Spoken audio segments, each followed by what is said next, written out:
Hello दोस्तों, मेरा नाम राजूलाल कुमावत और आज हमारे साथ में है अनिकेत कुमार मीणा। ये लैब असिस्टेंट है और मैं कंप्यूटर निर्देशक हूँ। हम दोनों एक ही स्कूल में हैं। तो इन्होंने 2020 में इनकी ज्वाइनिंग हुई थी और मेरी 2023 में हुई थी। ये 2020 में जो लैब असिस्टेंट बने, ये 12th के साथ ही तैयारी करते हुए इन्होंने लैब असिस्टेंट का एग्ज़ाम क्लियर कर लिया और 12th के जस्ट बाद ही ये अपनी नौकरी लग गए। उसके बाद इन्होंने अपनी ग्रेजुएशन वगैरह करी है। तो हम इनसे जानेंगे कि इन्होंने कैसे क्या क्या किया और ये 12th के साथ जॉब लग गई, क्योंकि अब आने वाले कुछ दिनों में लैब असिस्टेंट की भर्ती फिर से आने वाली है। और जब भर्ती आने वाली है तो अगर हम भर्ती से पहले अपने आप को प्रिपेयर करें और भर्ती से पहले हम थोड़ी सी स्ट्रेटजी जानें और थोड़ा सा हम अच्छा सा अपने आप को तैयार कर लें, तो जैसे ही वैकेंसी आती है तो हमारा सिलेक्शन हो जाए। तो इसके ऊपर पूरा एक बार हम अच्छे से पूरा इन चीज़ों को डिटेल में जानने की कोशिश करेंगे, क्योंकि अगर किसी की स्ट्रेटजी हम समझ लेते हैं और उसको फॉलो कर लेते हैं तो क्या पता हमारा सिलेक्शन हो जाए। क्योंकि कभी कभी हम जो चीज़ें हमें समझनी चाहिए टाइम पे वो हम नहीं समझ पाते हैं, तो किसी का अनुभव लेकर अगर हम समझेंगे तो थोड़ा सा अच्छा रहेगा। तो एक बार आप वीडियो को लाइक कर देना, चैनल को सब्सक्राइब कर देना। तो हम स्टार्ट करते हैं। तो अनिकेत कुमार जी से हम पूछेंगे कि स्टार्टिंग इन्होंने कहाँ से करी थी, कैसे करी थी, इनको कैसे मोटिवेशन मिला। सबसे पहला सवाल ये पूछेंगे कि इनको 12th के बाद ही कैसे गाइडेंस मिला, इन्होंने सोचा कि मैं कंप्यूटर इसकी लैब असिस्टेंट की तैयारी करूँ। तो ये बताएंगे हमको। नमस्कार साथियों, मैं अनिकेत कुमार मीणा, लैब असिस्टेंट राजकीय उच्च माध्यमिक विद्यालय पारसोली में। मैं आपको आज बताने जा रहा हूँ कि मैं लैब असिस्टेंट कैसे बना। दोस्तों, जब मैं 12th में था इतनी नॉलेज थी नहीं उस टाइम के क्या पढ़ना है क्या नहीं करना। बस उस टाइम तो बोर्ड दिखती थी कि बोर्ड में बढ़िया परसेंटेज बन जाए, इससे ही फिर आगे सोचेंगे क्या होगा क्या नहीं होगा। उस टाइम क्या 2018 में लैब असिस्टेंट की भर्ती का वैकेंसी आ गई थी। अब वैकेंसी आने के बाद हमको तो इतनी नॉलेज थी नहीं, इतना कनेक्ट भी नहीं थे सोशल मीडिया से।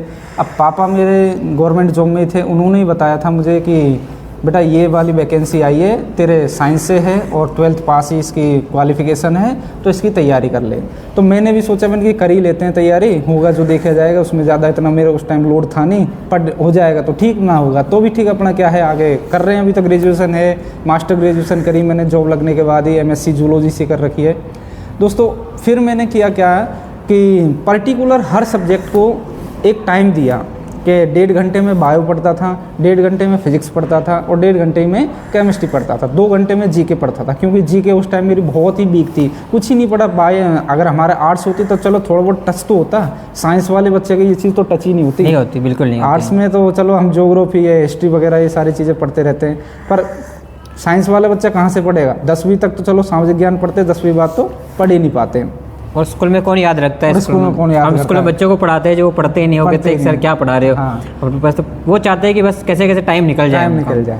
तो मैंने फिर क्या किया, हर सब्जेक्ट को पर्टिकुलर टाइम दिया। और जैसे मैंने मान लो बायो पढ़ी, तो बायो में पढ़ने के बाद मैंने क्या किया, MCQ क्वेश्चन बहुत ज़्यादा लगाए थे। एक तो जितने ज़्यादा क्वेश्चन लगाए उतने ही मेरा हर टॉपिक क्लियर होता चला गया। कोई सा भी टॉपिक पढ़ा मैंने, उसके 40 से 50 100 क्वेश्चन मैंने लगाए। एलन से मैं बुक ले आया था, क्वेश्चन बैंक्स वगैरह सारी चीज़ें मैं ले आया था। तो मैंने हर टॉपिक के ऊपर कम से कम 50 60 70 क्वेश्चन लगाए थे। अब क्वेश्चन जैसे अगर मेरे से कोई भी क्वेश्चन 10 क्वेश्चन 20 क्वेश्चन नहीं आए तो मैंने क्वेश्चनों को क्या करता था, सेपरेट कॉपी बना ली और सेपरेट कॉपी में लिखता चलता था कि ये क्वेश्चन मेरे को नहीं आया, भविष्य में ये दोबारा मेरे को टच करना है। जो क्वेश्चन आ जाते हैं वो तो सिंपल ही होंगे, उतनी उस टाइम उतनी बुद्धि तो थी नहीं कि भाई सब कुछ ही हमने कैच कर ली हो, नहीं। तो ऐसे ही है, मैंने पूरी तैयारी इसी बेस पे करी, पढ़ाई की, थ्योरी पढ़ी, क्वेश्चन लगाए, थ्योरी पढ़ी, क्वेश्चन लगाए। हर संडे को मैं टेस्ट लगाता था। हर संडे को मैंने एक टेस्ट सीरीज ज्वाइन कर ली थी। हर संडे को मैंने 3 घंटे का टेस्ट देता था। तो मैंने ज़्यादा नहीं 3 से 4 महीने तैयारी करी है लैब असिस्टेंट की, ज़्यादा नहीं करी। 3 से 4 महीने में मैंने लैब असिस्टेंट में सिलेक्शन ले लिया था। साथ में मैंने राजस्थान पुलिस भी करी थी, राजस्थान पुलिस में भी मेरा सिलेक्शन हुआ था। तो मैं उधर तो गया नहीं, केवल ट्रेनिंग करके वापस यहाँ ज्वाइनिंग हो गई थी मेरी। साथ में मेरे हैं राजू जी कुमावत। तो देखो, इन्होंने कुछ चीज़ें बताई थी, आप उन चीज़ों को समझने की कोशिश करो। इन्होंने पहली बात ये कही थी कि इनको जो गाइडेंस मिला था वो इनको एक मोटिवेशन मिला था, वो इनके फादर से मिला था। अब एक इस बात को समझो, क्योंकि जैसे 12th के बाद में कोई बच्चा निकल रहा है या ग्रेजुएशन के बाद में निकल रहा है, तो आधे को ये पता ही नहीं होता है कि मुझे करना है क्या है। अगर करना भी है तो बहुत सारी वैकेंसीज आती है, बहुत सारी चीज़ें आती है, तो उनको पता नहीं होता है कि यार मैं किसकी तैयारी करूँ। आधे तो इस कन्फ्यूजन में रह जाते हैं। लेकिन इनका सबसे बड़ा मोटिवेशन था इनके पिता, और इनको बता दिया कि भाई इसकी तैयारी कर, और इन्होंने तैयारी कर ली। अगर वो नहीं बताते और मान लो इनके फादर टीचर नहीं होते, इस बात को समझो, नहीं होते और ये नहीं बताते तो क्या ये पढ़ते क्या? नहीं। और नहीं पढ़ते तो क्या ये जॉब लगते कोई क्या? कॉलेज में मौज मस्ती में लगे रहते और टाइम पास होता जाता। तो तो ये चीज़ें बताने के लिए हम वीडियो बना रहे हैं, ताकि आपके भी कोई डाउट है, कुछ भी चीज़ें, तो आपको समझ में आए कि यार मैं कैसे इसे करूं। अब जैसे इन्होंने दूसरी बात बताई कि भाई पढ़ते समय इन्होंने सबसे ज़्यादा जो क्वेश्चंस है उन पे फोकस किया, उसके अलावा थ्योरी पढ़ी है, लेकिन थ्योरी के साथ साथ सबसे ज़्यादा MCQs किए, और MCQs के बाद में भी इन्होंने बहुत सारे टेस्ट दिए। जो चीज़ें मैं हमेशा कहता हूँ वो इन्होंने हमेशा इस बार कही है, क्योंकि सबसे ज़्यादा होता है प्रैक्टिस का खेल। मतलब इन्होंने इतने सारे MCQs लगाए तो कुछ तो टॉपिक वैसे ही क्लियर हो गए, फिर उन्होंने फुल लेंथ टेस्ट लगाए तो सिलेबस वैसे इनका कवर हो गया अच्छे से। तो फिर जब एग्जाम देने गए तो इनको थोड़ा सा हेजिटेशन भी कम हुआ, क्योंकि यार मैं एग्जाम देने जा रहा हूँ, तो इन्होंने बहुत सारे क्वेश्चन लगाए तो यार ये मैंने पढ़ा हुआ होगा, कुछ चीज़ें बहुत सारी रिपीटेड आ जाती है, तो इतना दिक्कत नहीं होती अपने को, एग्ज़ाम में आसानी होती है। ठीक है, और भी कुछ जो सवाल है और इनसे पूछना चाहूँगा मैं कि कितने घंटे तक आप पढ़ाई करते थे?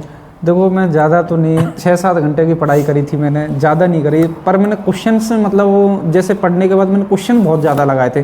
दूसरा मैं आपको एक चीज़ का और सजेशन करना चाह रहा हूँ कि अगर लैब असिस्टेंट या कोई सी भी भर्ती की आप तैयारी कर रहे हो तो उनके लिए आप पिछले 4-5 साल के पेपर ज़रूर उठा के देखना। उस पेपर से आपको क्या उस टॉपिक का उसका नज़रिया आपको पता लग जाएगा, कैसे क्वेश्चन आते हैं कैसे नहीं आते, उन सारी चीज़ों का आपको पता लग जाएगा। बाकी पेपर नहीं देखोगे तो कुछ पता नहीं लगेगा, टेस्ट नहीं दोगे, थ्योरी कितनी ही पढ़ लो, प्रैक्टिस नहीं करोगे तो आपका सिलेक्शन नहीं होगा। देखो कुछ अच्छी चीज़ें, कुछ नए पॉइंट आपको देखने को मिले।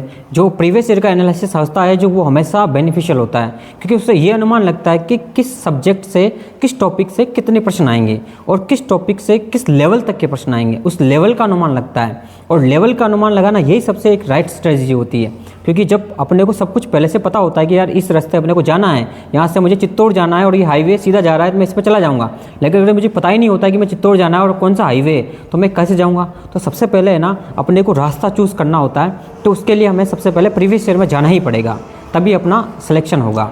दूसरी एक चीज़ और मैं बताना चाह रहा हूँ आपको सर, जैसे कोई भी एग्ज़ाम होती है तो एग्ज़ाम अपने राजस्थान में बहुत सारी एग्ज़ाम चल रही है। अब लैब असिस्टेंट में राजस्थान जीके का मोस्ट वैल्यूअर वो है, वैल्यू राजस्थान जीके रख रही है।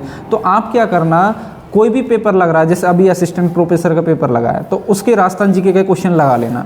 कोई सी भी एग्जाम जैसे BDO का पेपर लगा तो उसके राजस्थान जीके के क्वेश्चन लगा लेना, क्योंकि मुझे ये लगता है कहीं ना कहीं 2-5 क्वेश्चन तो ऐसे हैं एज इट इज उसमें आ ही जाएंगे, रिपीटेड होते हैं। और अगर आप प्रीवियस ईयर के 10 साल के पेपर उठा लो तो 60% तो आपको मिल ही जाएगा रिपीटेशन में। ये तो मैंने भी देखा है। हाँ। और आजकल तो बनी बनाई बुकें भी आती हैं मार्केट में, बहुत सारी बुकें अवेलेबल है कि आप कोई सी बुक ले आओ और उस बुक से आप उस क्वेश्चन को लगाते जाओ। टॉपिक वाइज भी मिलते हैं सर आज तो।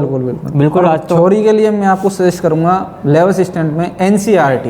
NCERT बहुत ज़्यादा सफिशिएंट है, आप इधर उधर नहीं भगो, कोई दक्ष है लक्ष्य है कहीं ना जाना, सिर्फ NCERT अगर आप बेसिक क्लियर कर ली ना तो आपका सिलेक्शन पक्का है। क्योंकि NCERT की एक खास बात यह है कि वो वैलिड है। अगर आपके मान लो कोई क्वेश्चन ऐसा आया जिसमें आपको सही लगा कि यार NCERT से पढ़ा और ये लाइन लिखी हुई है कि आपके सही आ रही है, और एग्जाम में मतलब बोर्ड ने उसको गलत मान लिया, तब भी आप उसको चैलेंज कर सकते हो। ये एक चीज़ होती है सर। अगर मान लो आपने कोई दूसरी लोकल बुक उठाई तो आप उसको चैलेंज नहीं कर सकते। कर सकते हैं क्या सर? नहीं कर सकते। NCERT को हम चैलेंज कर सकते हैं, बिल्कुल चैलेंज कर सकते हैं। और एक चीज़ सर ने बताई थी कि जैसे 6 घंटे ये पढ़ते थे, तो मैं आपको हमेशा कहता हूँ कि आप 6 या 7 घंटे इससे ज़्यादा आपकी प्रोडक्टिविटी नहीं आती है। आप चाहे 12 घंटे बैठो चाहे 20 घंटे बैठो, तो जो 6 घंटे आप अच्छे से पढ़ो और जो बाकी टाइम बचे उसको आप मोबाइल में क्वेश्चन लगाने में व्यस्त करो, या फिर आप उसको कुछ चलते चलते वीडियो देखने में व्यस्त करो, या फिर आप कुछ काम कर रहे हो तो उसमें वीडियो क्वेश्चन लगा लो और सुनते जाओ उनको। कुछ चीज़ें सुनने से, करंट वगैरह सुनने से या न्यूज़ देखने से, उससे क्या होता है कुछ चीज़ें आपकी वैसे क्लियर हो जाती है। क्योंकि सर करंट भी तो आता है इसमें, करंट आता है, साइकोलॉजी भी जुड़ गई है इसमें। तो आप अगर मेरे टाइम पे नहीं थी। कुछ चीज़ें अगर आप 6-7 घंटे बैठ के पढ़ो और बाकी का जो टाइम है उसमें आप चलते फिरते कुछ चीज़ें सुनते जाओ या याद करते जाओ या ऐसे कुछ देख लो, तो उससे भी आपका थोड़ा सा रहता है। लेकिन जब कंटिन्यू में लगातार आप बैठते हो तो वो फिर ऐसा लगता है कि बैठने जैसा है। हाँ। और टाइम पास करने जैसा ही काम है, तो कोशिश करें कि टाइम पास जैसा काम तो नहीं करें। एक चीज़ और बताना चाह रहा हूँ मैं, आप अगर स्टूडेंट हो, स्टूडेंट लाइफ में जी रहे हो तो सोशल मीडिया से थोड़ा दूर रहना। सोशल मीडिया अपने एक बाधा है, जैसे ओम का नियम में बाधा है R रेजिस्टेंस, प्रतिरोध। वो क्या है? ओम के नियम में बाधा। तो अपनी पढ़ाई में भी बाधा है सोशल मीडिया, फेसबुक, इंस्टाग्राम, आजकल तो जाने कितने सोशल मीडिया आ गए, तो इससे थोड़ा दूर रहे तो बहुत बेहतरीन रहेगा। अच्छी बात बताई सर ने। रेजिस्टेंस भी देखो करंट को रोकने का काम करता है। हाँ। तो उसी प्रकार से आपके सोशल मीडिया है जो आपकी तैयारी को रोकने, क्योंकि सर वो एक चीज़ ऐसी होती है, मैंने भी इस चीज़ महसूस करी कि जैसे अपन पढ़ने बैठते हैं ना और जैसे मोबाइल हाथ में होता है, अपन लगातार देख रहे होते हैं ना, तो 1 घंटे 2 घंटे उसको पता ही नहीं चलता, पता ही नहीं चलता है। और रीलें देखते हैं ना, अगर अपन ये पूछे कि आपने चौथी रील पहले कौन सी देखी थी और मैं पूछूं किसी से, तो वो नहीं बता पाएंगे अपन, बिल्कुल कुछ याद ही कुछ नहीं रहता उससे। और मन भी ऐसा होता है सर कि जैसे थोड़ी देर पढ़ रहे हैं, लगा यार कुछ देख ही लेता हूँ, मैसेज आया है देख ही लेता हूँ, और जब देखने की सोचती है तो पता ही नहीं चलता कितना टाइम निकल गया, होता नहीं होता। थोड़ा इससे अवॉइड करो इसको, जितना हो सके उतना अवॉइड करोगे तो उतना सिलेक्शन आपके पास आता जाएगा। इसमें एक चीज़ भी होती है, इसमें मतलब टाइमिंग भी लगता है, जैसे लिमिटेशंस भी होता है आजकल, तो टाइमर का ऑप्शन भी आता है इसमें। जैसे सेटिंग में जाओगे ना आपका, तो ऐप टाइमर का ऑप्शन आता है कि आप 20 मिनट या 10 मिनट सेट कर लो। मतलब कभी कभी क्या होता है कि परेशान हो जाते हैं पढ़ते पढ़ते ना, तो कभी अगर मन करे ना तो 5 मिनट या 10 मिनट का उसमें टाइम सेट कर लो, कि जैसे आप टाइम 10 मिनट चला लोगे ना तो ऑटोमेटिक वो बंद हो जाएगा ऐप, उसके बाद आप उसको चला ही नहीं पाओगे। तो ये भी एक अच्छा तरीका है, मैंने देखा था, मैं खुद भी आजकल सोचा है कि लिमिट लगा के रखता हूँ मैं, कि यार 10 मिनट से ज़्यादा नहीं रखूँ मैं। पर क्या होता है कि कभी कभी कुछ ऐप्स में होता है कि यार जैसे व्हाट्सअप वगैरह तो अपने तो क्या गवर्नमेंट में चलते रहते, इनको अपन रखते हैं लंबा, बाकी जैसे इंस्टाग्राम है, फेसबुक है। और दोस्तों एक बार जॉब लग जाओगे उसके बाद में कितना ही व्हाट्सअप फेसबुक इंस्टाग्राम चलाना, कोई नहीं रोकने वाला है आपको, कोई पूछेगा ही नहीं, पूछेगा ही नहीं फिर इसलिए पहले जॉब फिर सब कुछ। क्योंकि लैब असिस्टेंट की जॉब बहुत अच्छी है, बहुत अच्छी है, क्योंकि ज़्यादा वर्कलोड भी नहीं है, उसके अलावा पे ग्रेड भी आपको पता है A-लेट के बराबर है।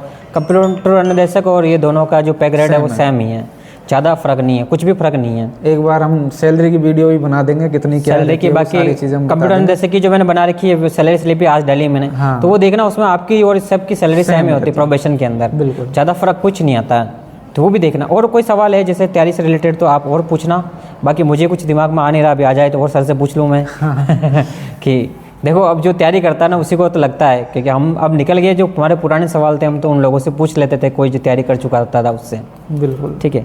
और बाकी जो बुक वगैरह है कुछ और सजेस्ट करना चाहते हैं सर? बुक तो सर देखो मैं सजेस्ट NCERT करूँगा, और अगर राजस्थान जीके के लिए अगर आप बेसिक से स्टार्ट कर रहे हो तो लूसेंट बहुत बढ़िया बुक है। लूसेंट आपकी बेसिक क्लियर करती है, लूसेंट के बाद में उसके बाद में चाहे कोई सी भी बुक पढ़ो आपकी सब क्लियर होती चली जाएगी। साइंस के लिए नहीं जीके के लिए साइंस के लिए बताओ। साइंस के लिए NCERT देखो, बायो में और केमिस्ट्री में NCERT सफिशिएंट है, लगभग 70 से 80% क्वेश्चन उसमें से आ ही जाते हैं अपने। और फिर जितने हो सके उतने क्वेश्चन लगाओ, क्वेश्चन में अपने क्या हर डाउट क्लियर होता जाता है। मैंने भी अब हमारे यूट्यूब चैनल के माध्यम से अब क्वेश्चन स्टार्ट कर दिए हैं। आज मैंने डाइजेस्टिव सिस्टम का चैप्टर पढ़ाया था और उसमें क्वेश्चन भी लगाए थे, तो आप देख सकते हो हमारे यूट्यूब चैनल पर, उसको भी देखे जाके। जो क्वेश्चन है धीरे धीरे कहीं से थोड़ा थोड़ा करके करोगे ना, तो जब एग्जाम आएगा तब इतना सारा हो जाएगा आपके पास, तब बहुत अच्छा लगेगा कि यार मैंने पढ़ा हुआ है। दूसरा दोस्तों, मैं मेरी अपनी खुद की एक बात बताना चाह रहा हूँ कि मैंने क्या वो सेपरेट कॉपी बनाई थी ना, आपको मैंने बताई थी कि कोई क्वेश्चन नहीं आया तो वो सेपरेट कॉपी में लिख लेना। तो मैंने क्या एग्जाम टाइम में सिर्फ वो सेपरेट कॉपी देखी थी, पढ़ी थी वही, तो उसमें से लगभग 30 से 40% क्वेश्चन मिल गए थे।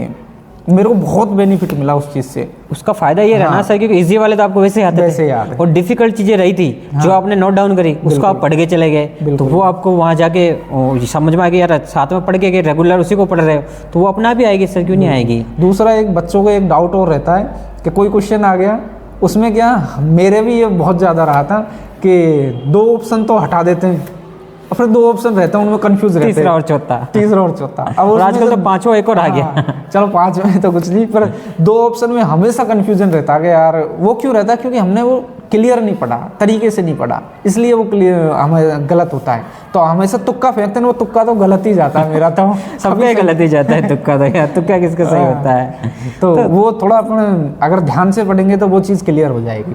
तो तुक्के कम लगाओ, थोड़ा सा कॉन्सेप्ट क्लियर होना जरूरी है। कॉन्सेप्ट फिजिक्स में कॉन्सेप्ट क्लियर है तो आपका न्यूमेरिकल साइंस में तो चाहे कोई सा भी सब्जेक्ट आए, कंप्यूटर आए, चाहे फिजिक्स आए, बायोलॉजी आए, या चाहे मैथमेटिक्स, कोई सा भी हो, हर चीज़ में कॉन्सेप्ट क्लियर है ना तो आप कोई भी सवाल कर सकते हो। बिल्कुल, फोकस कॉन्सेप्ट पे रखना है। और कुछ कहना चाहें सर तो आप कुछ बात ऐसी हो जो बस, और हम आगे गाइड करते रहेंगे। और तो आपके जो सवाल अगर कमेंट बॉक्स में आप डालोगे ना, तो उसके हिसाब से जो भी आपके जवाब होंगे उसको हम अच्छे से एनालिसिस करके आपको जवाब दे देंगे। बाकी अगर आपको और भी जानकारी चाहिए तो आप पूछते रहना टाइम टू टाइम, और वीडियो अच्छा लगा लाइक करें, चैनल को सब्सक्राइब करें। धन्यवाद। थैंक यू दोस्तों, जय हिंद।